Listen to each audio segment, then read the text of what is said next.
I shook my head. I didn't need to seduce him tonight. We had all the time in the world to make love, and even if we never did, we still could find ways to show our love for each other. I would always be able to show him my love and be able to prove it every day of my life for as long as he'd have me. Sam looked up and let out a tired yawn. Okay. That's enough work. Wanna hit the hay? Yeah, sounds good. We cleaned up our paperwork as well as the dinner we had eaten as we worked. We cleaned up our paperwork as well as the dinner we had eaten as we worked, and headed back upstairs. We were so wiped out by the time we hit the pillows that we didn't even care if we were still wearing our casual clothes. Sleep was just begging for us to escape into its dark embrace. I felt myself drift through the darkness of slumber, both at peace and enjoying the warmth around me that it brought. I was tranquil, unable to feel anything but bliss.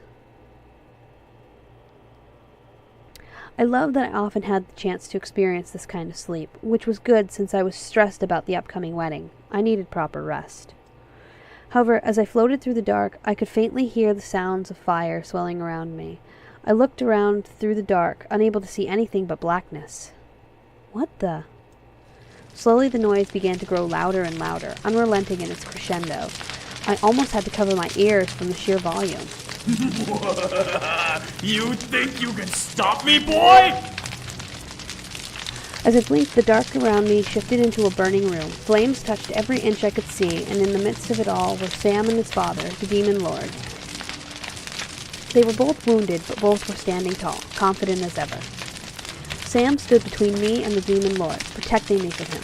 Still, I felt fear sweeping through my soul. Kill you, old man! I hit that too. I want to see you try. You don't even have the strength to save your precious human! What?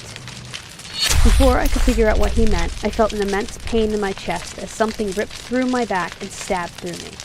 Sam turned towards me, horrified at what he saw, and I looked down to see a blade sticking out of my sternum. I couldn't even emit a whimper of pain as endless agony surged through my body, wrecking my nerves and distorting my vision. I could barely make out Sam arching back to scream at the sky, large flame-like wings erupting from his back.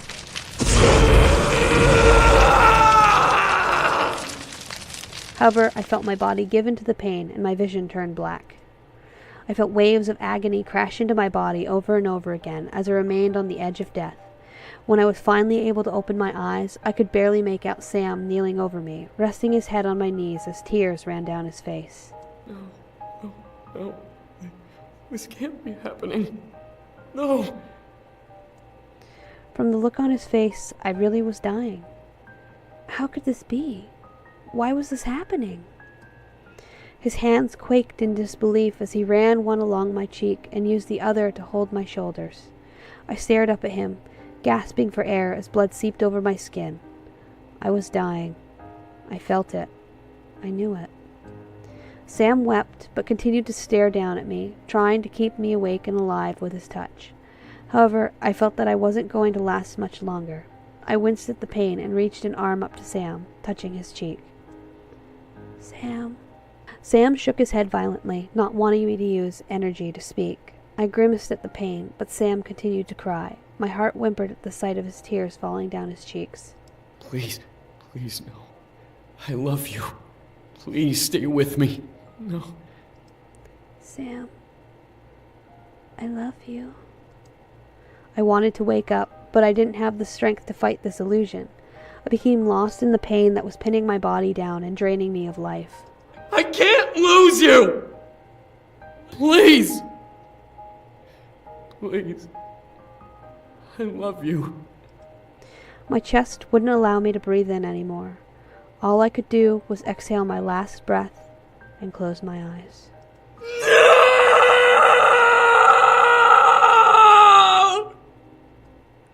At a scream, I finally awoke, sitting up in bed and finally being able to fully breathe again. I panted, feeling the need for fresh air to circulate through my lungs and chest. I ran my hand over my chest, feeling no marks and knowing that I was indeed alive and awake. But what of Sam? I looked to the side to see him still sound asleep, lost in his dreams, which seemed to be peaceful just from the look on his face. I let out a quiet sigh, closing my eyes and looking to the ceiling. It was just a dream, nothing more. It was merely a nightmare. I experienced them all the time. The more I thought of it, the more I could sense the fantasy of it. I was okay. We were okay. I ran a hand through my hair before lying back down, knowing that it would find solace in Sam's arms. As if by instinct, Sam wrapped both his strong arms around me for him, and I cuddled against his chest.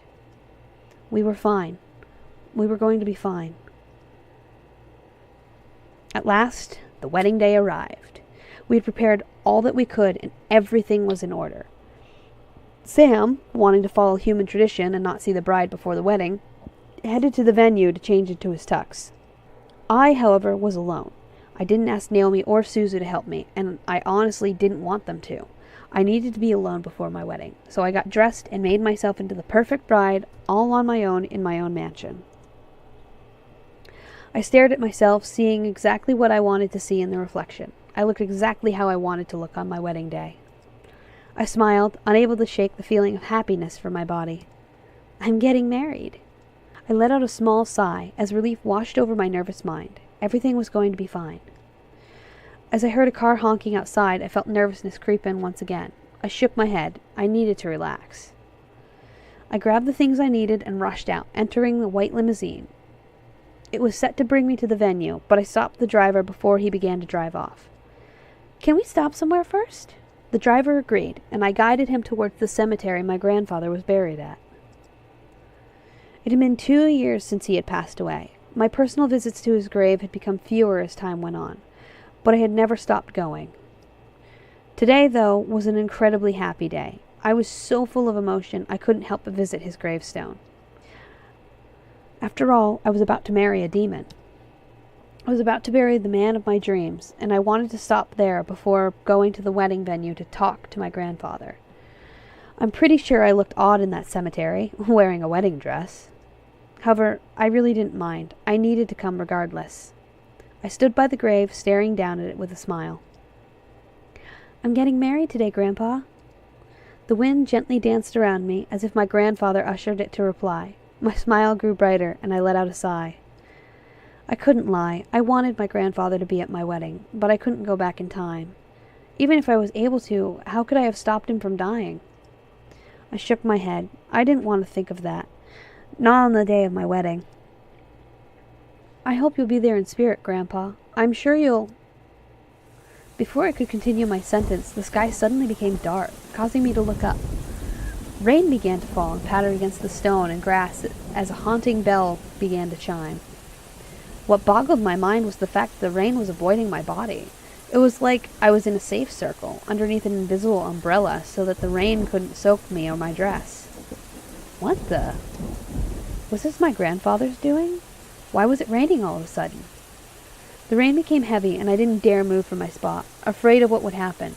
I looked at his grave, confused and concerned. My eyes locked onto the gravestone. This wasn't a normal storm.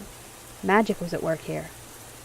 My heart gave a quick squeeze in reply to my conclusion, but the word magic reverberated in my mind. Magic. I looked down and lifted my hands to scan over my gloved palms. My fingers began to tingle, almost as if that single word had unlocked something. Magic. I gently pinched the edge of the glove on my hand with 2 fingers and slid it off, revealing my bare skin. Nothing had changed, but I could feel that something was different. I could faintly feel energy zipping through my nerves under my skin, dancing in excitement at the word magic. I wonder... I knew Diana had taken away my energy and my magic before she left. But what if I still had some left? I raised my hand to the sky and focused on the back of my hand. I didn't know what I was doing, but I had to see something. My mind quickly formed a word in my mind.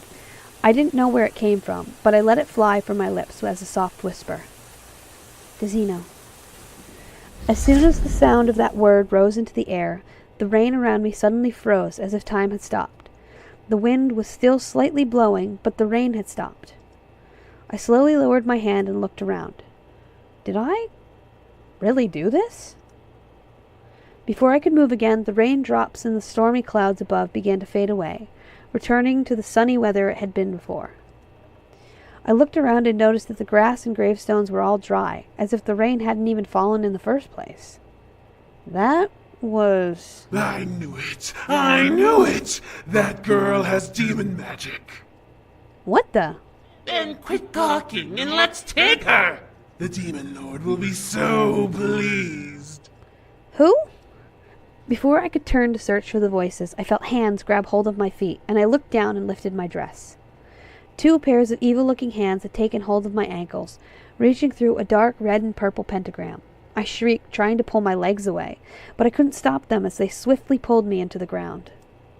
I was pulled deeper into the darkness. I was no longer in my room. I was being dragged through a dark void, one that I couldn't escape. I reached out and clawed at the dark, trying to find something to grab onto. I tried to pull my legs away from the hands that were holding them, but couldn't pull free. What was going on? Why was this happening? Someone help me! As if someone had heard my screams, I suddenly felt the hands let go and disappear, leaving me to float in the darkness they left me in. I shut my eyes. Please let this be a dream. Please let this be a dream. I finally felt a surface under my feet, and I collapsed onto it, my body curling in on itself from the experience I had. I didn't dare tear my eyes away from my lap, not ready to get up just yet. The voice I heard, however, made my heart stop. You! What are you doing here? I looked up, finally having the courage to take in my surroundings. My heart stopped beating for a moment, seizing in my chest. I looked up to see 5 figures, strangers, monsters, beings that I didn't recognize. They all looked down at me in surprise, as if I had dropped in at a very bad time. One man looked like an orc from a fantasy game, without the tusks. He had broken horns and a very frightening aura around him as he stared at me. The other male was lanky in comparison, more human-like, but I could almost feel power emanating from him regardless. One of the women who was staring at me had rabbit ears. Rabbit ears. They twitched on top of her head as she looked at me and gripped her staff. She seemed harmless, yet she had animal ears. The one creature that I couldn't discern the sex of seemed more excited to see me than surprised. What freaked me out about them was they had wings sticking out of their back, and they were floating. The last woman, however, set off alarm bells in my head as I looked at her surprised face. Her hair, her eyes. Diana? As she stared, the woman turned her body towards me in recognition to the name I called her.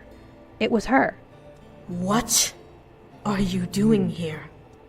Diana walked towards me and stared down at me. It was odd. She didn't look like a human, yet I wasn't afraid of her demon form as it towered over me. I was more in shock as to what was going on. Before Diana could speak further, most likely to repeat herself, a figure quickly stepped up and bowed to her, kneeling beside me. My lady, please forgive me. I felt something moving between our worlds and assumed the Demon Lord was to blame, so I intercepted his summoning of this human. You!